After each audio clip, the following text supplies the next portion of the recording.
Good evening. My name is Francois Melville.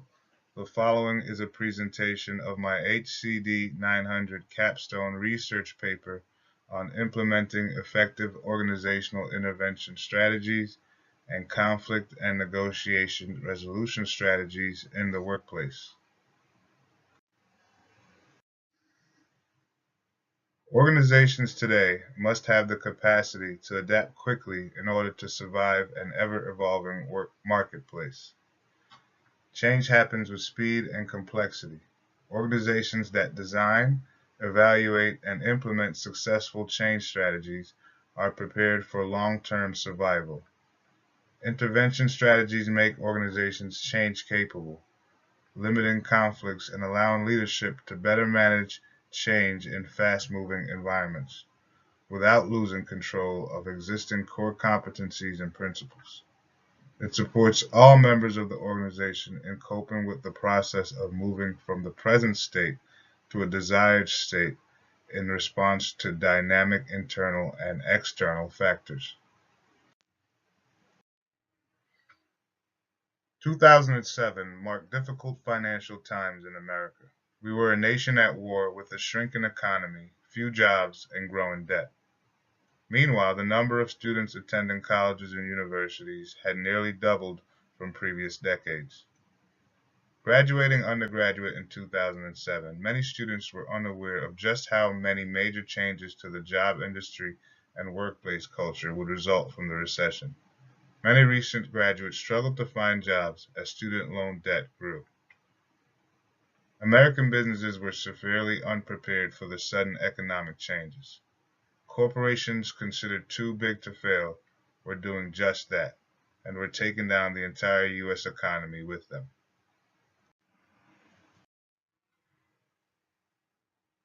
To overcome the presented challenges, the nation's leaders utilized organizational intervention strategies to deal with the impact of the recession and help them move to a desired state. The government's first step was to diagnose and evaluate its own ability to lead change successfully. President Obama said at the 2009 inaugural address, in response to adapting to the economy, "The question we ask today is not whether our government is too big or too small, but whether it works, whether it helps families find jobs at a decent wage." Those comments mark the beginning of a clear, comprehensive intervention strategy to be implemented.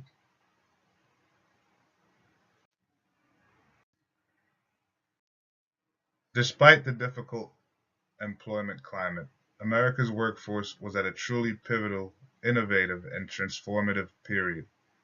Leadership were prepared to initiate the first step of organizational intervention, making players aware that their involvement and cooperation is necessary to improve the effectiveness of the organization. They were preparing people for the change.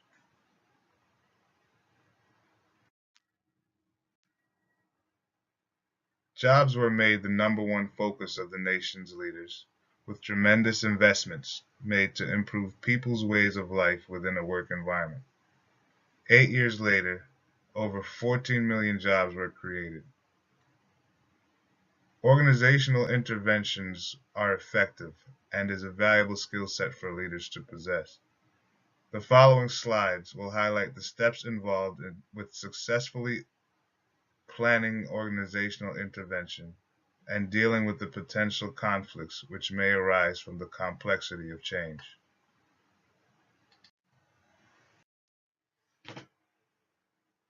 Organizational development is a collaborative process involving all members of the organization in diagnosing the problems and designing new ways of working together.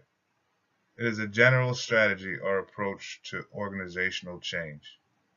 Used effectively, organizational development can be employed to analyze and diagnose the resources of organizational problems and to develop and implement interventions for their solutions.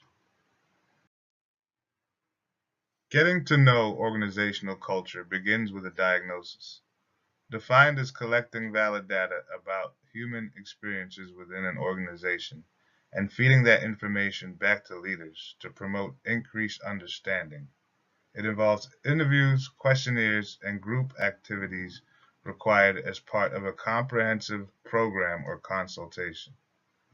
Diagnosis data helps leaders determine if there is a need to effect change in an organizational culture.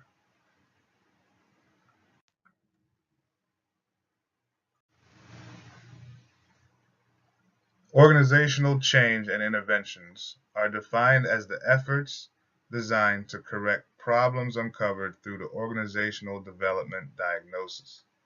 There are several interventions to choose from, and each offers some different opportunities to observe, question, and reflect on the status quo of an organization. Role playing, team development, surveying, and consultation are the more popular interventions implemented by organizations today. Change models and approaches. Change leaders need to differentiate the types of change they are attempting to manage. Change models provide framework for developing strategies to implement them. Kurt Lewing's model, described as a three-part process, involves first unfreezing. This is establishing good relationship with the people involved in the change.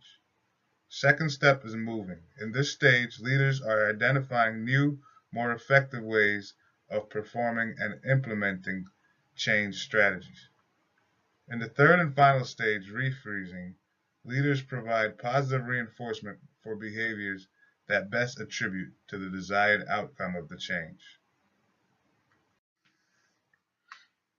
Understanding the approach to change is essential for leaders.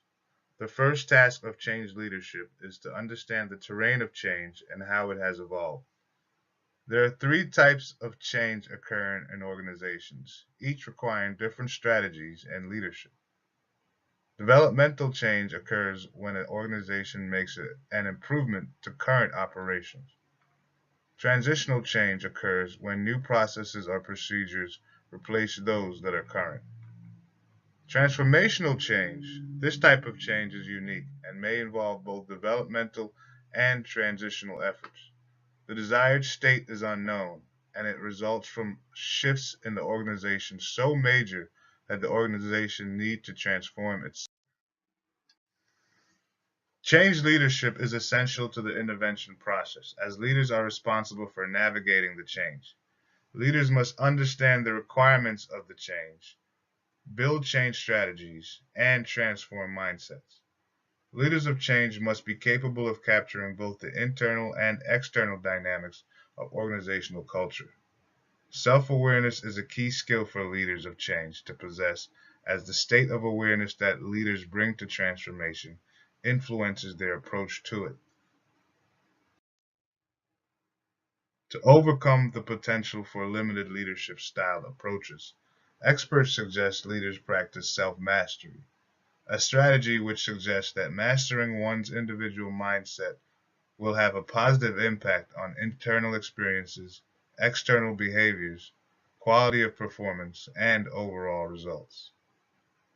Another aspect to self-mastery is conscious process thinking. It promotes objectivity and a conscious way of being.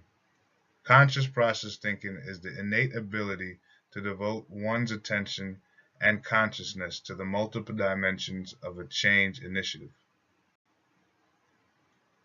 Most failed organizational transformations can be attributed to leaders operating in an autopiloted state and are costly to organizations. Leaders in this state perform unconsciously, often failing to communicate effectively or to account for human dynamics and culture. Managing conflict is an important facet of being change capable. Having the capacity to adapt quickly in order to survive severely tests the capabilities of managers and employees. Change capability demands tremendous efforts and interaction between both groups, which can lead to their higher tensions and emotions. There are two fundamental views to conflict. One sees conflict as a naturally occurring facet of life, while the other views conflict as an uncomfortable event to be avoided. It is related to situations of scarce resources, division of functions, power relations, and role differentiation. Experts suggest viewing conflict as three-dimensional. First dimension, the situation in which the parties come to possess incompatible goals. The second dimension, the structure of interaction. Third dimension, the nature of their goals. This concept may be utilized as a framework for organizing conflicts and serves as a lens that brings a conflict into better focus.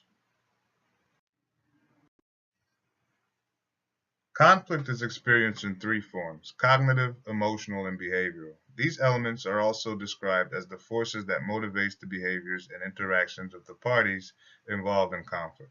Having the self-awareness to understand one's state during conflict helps to simplify its complexity. The purpose of conflict management and resolution is to contain disruptive situations and find resolution among the conflicting parties. Experts contend there are four basic foreseeable resolutions of conflict: withdrawal, imposition or dominance, compromise, and creative problem-solving resolution. Collaborative law is an alternative dispute resolution practice which allows parties to resolve legal disputes outside of the judicial system. Both the attorneys and disputing parties agree not to pursue litigation through the traditional legal environment in hopes of achieving a joint resolution. The process is voluntary, and parties may choose to pursue other methods if a favorable agreement is not reached.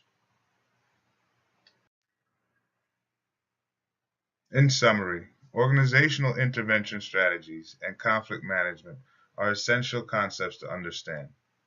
The techniques described in this presentation have real-life implications and proves that by adopting organizational intervention methods, organizations can achieve success when faced with interruptions. The topics discussed focus on people's way of life within a work environment. People are the true heart and backbone of every organization. When organizations hire, develop, and lead employees efficiently, success takes care of itself. Making smart decisions when it comes to human capital means making an investment in people and what they can contribute to an organization's overall mission.